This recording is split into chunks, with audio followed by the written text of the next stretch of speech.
St. Cloud boys. Let me take your picture. Hold on a sec. Gotta look good. This is for the newspaper.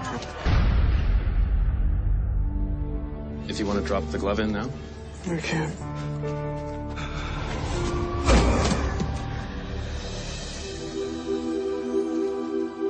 You're late. I thought we had a deal. We do have a deal. Promise? Charlie can communicate with the dead in the movie. Now, if you could have a conversation with anyone who's died, famous or close to you, who would it be? Elvis. Yeah, I've got a lot of questions for him.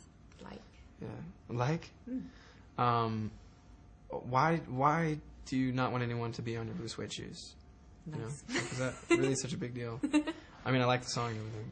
No, I don't know. I have a million questions for that. It's quite a somber film in places, so how did you and the crew sort of keep the mood light on the set? That was sort of a challenge on this movie, you know what I mean? Like, it was...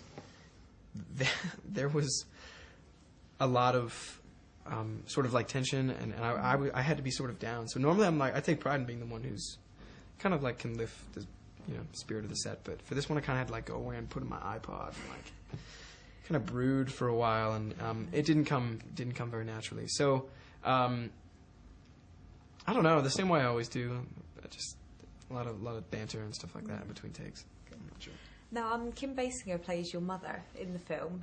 Did you have a crush on her growing up? And if so, was that a bit awkward? I did have a crush on her growing up.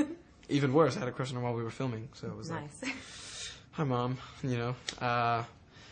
But, it's her personality that's so giving and, like, so just caring. And I don't know what to expect, but from day one, she was just very, like, sympathetic and had all these cool insights, and she wasn't afraid to talk about her past experiences and offer, some help or advice when needed. And, like, I don't know, I felt the love there, so I still have a huge crush on her. Hey, what are you doing? I was just looking at your boat. Sorry if I scared you. You don't scare me.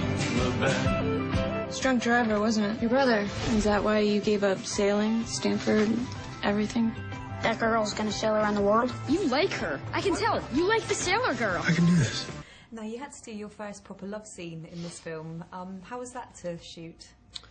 It was good, It was good. I mean, Amanda's totally awesome, and, those things sort of just come naturally, I think. You can't really practice them. So they tend to be some of the easier scenes, I find, because it just sort of happens. There's no really controlling it. And then the only weird part about this one is that we were literally in a graveyard.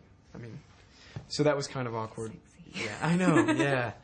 So that was kind of strange. As soon as they yelled cut, we were like, oh man, don't step on any thing.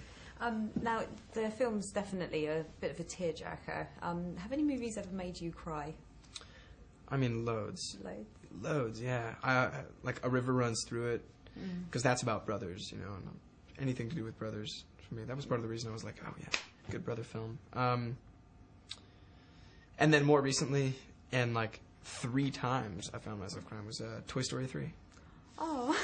Just Woody and Buzz. I don't know what it is. I think it's because I grew up with them too, you know what I mean? I felt like they were sort of my toys. I had a Buzz Lightyear. So, I don't know. It was very surreal. I kept thinking about, like, what happened to all my old toys?